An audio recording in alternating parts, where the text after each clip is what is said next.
Hey guys, welcome to Quinn's Tree Farm, coming to you straight through the power of YouTube right from Cornville, Maine. Today I had a couple minutes to make a video, so we're up in the south field. We're going to cut a couple of trees for pre-cuts and then bale them. So I will show you the tree baler that we have and how that works, and then we're gonna bring them back and stack them up for this weekend sales. So stick around and we'll get to work. All right, so we're gonna pull trees that otherwise need to go because they're starting to age out, and we'll thin that out. I still want to have a couple of people. I'll have some friends come over here and get their trees out of this field because they're nicer trees and we can thin it out a little bit, and then maybe plant next year. I got a little bit of a problem in here because when they designed it, I don't know what they did, but it's almost like they took and halved the rows, but they're not quite wide enough to get another row in between each row that they have. See how those are really kind of wide for the tree farm, but if I put one down the middle and double the trees, I don't know if I'm going to have the ability to get the tractor through, and it's going to be pretty tight. So all right, let's cut down some trees.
New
one of the cool things about these videos is you never know what you're gonna get, right? So I was an idiot and I didn't bring baling twine with me, and I knew that I was gonna run out. So of course I ran out on my second tree. So we're gonna go ahead and change the baling twine in this, which will be pretty interesting because I don't think anybody has ever put a video out on that. So let's go. First thing I do is take the baling bundle, I don't know what it's called, this container that holds the baling twine. We take the cover off, take the old plastic out, and we put the new plastic in. That tag usually says pull from center, so we take that out. I usually just leave it down, trying to get in there. And there's a hole in the top there.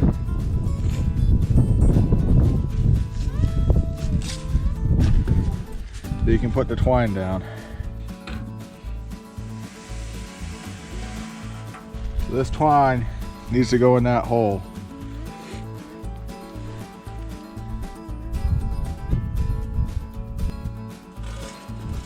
And I take a lot of excess, all right? So that comes out the hole right there. I put the twine in the top. Get it all pulled out.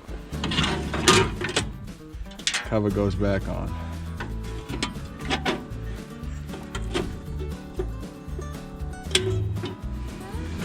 Spin it over. A little tight. There's a piton right there.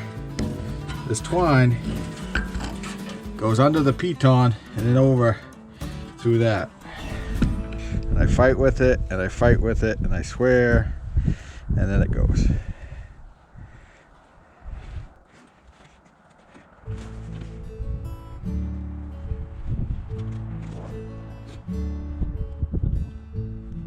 There we go. All right.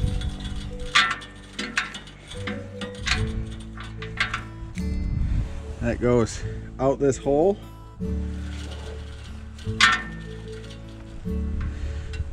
And then I just floss it down in there. Okay.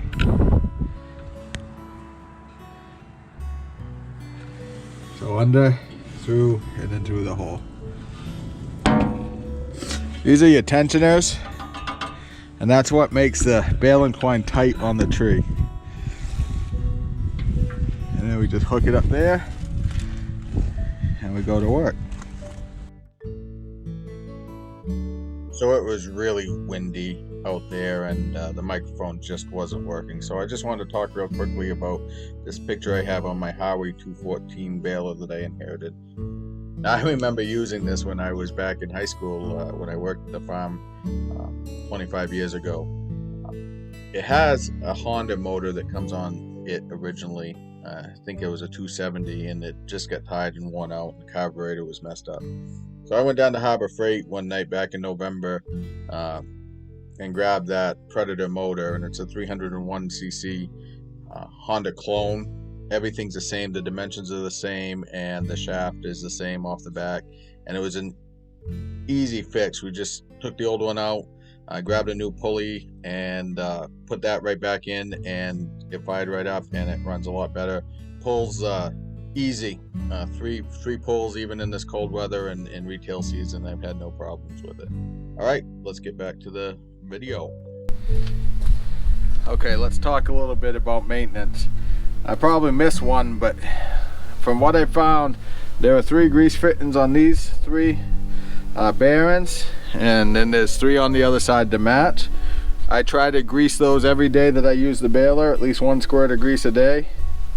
We got 2 belts here, the chain, and then the big belt up here. Where is it? It's in the front. The big belt in the front that runs this one right here. That runs the spinner.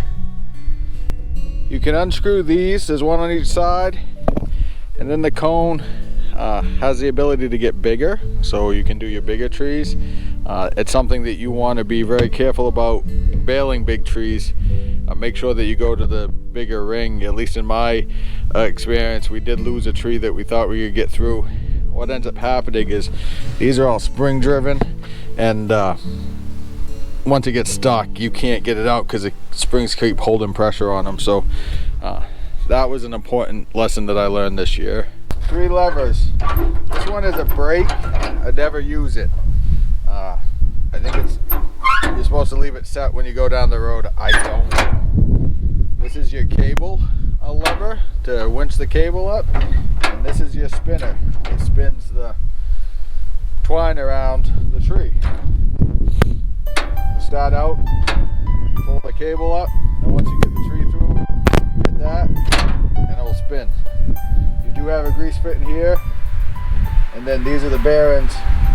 One there, which is a tough one to get. I don't like it. There's one here, and then there's one, oh, where is it? In behind here, you can't see. So that matches the other side. This here is my choker for the trees. What happens is it's fully open. You put it over the butt like this, and then it pulls tight around it, and it just adds pressure to it as the cable's being pulled. Things I don't like about it is it's long. So what happens is if it's tightened, if it's all the way out like that, then really tall trees, you have a hard time finishing the bale because it meets the end of the cable and you have to pull them out by hand. But otherwise, I like it a lot better than the old-fashioned way that we used to do it with kind of the carabiner there, and then yeah, so that's kind of that. One of the things that's really important that I found is this is a piece of equipment that can't fail. So I am going to be on the lookout for either another used Howey baler to have 2, even if one sits, or at some point I'm going to go find a new one. I called Howey this winter when that motor, the old Honda, wasn't running right, and I asked them how much a new one was, and they said $87.50. So that's kind of where we're at. So I don't know if I'm going to be able to do that this year, but I definitely want to have one of those. So that's the Howey tree baler in a jiffy, and yeah, I got to go back and do some more stuff. So as always, I'd really rather feel bad in Maine than feel good anywhere else. And there you go, my friends. I'll see you soon.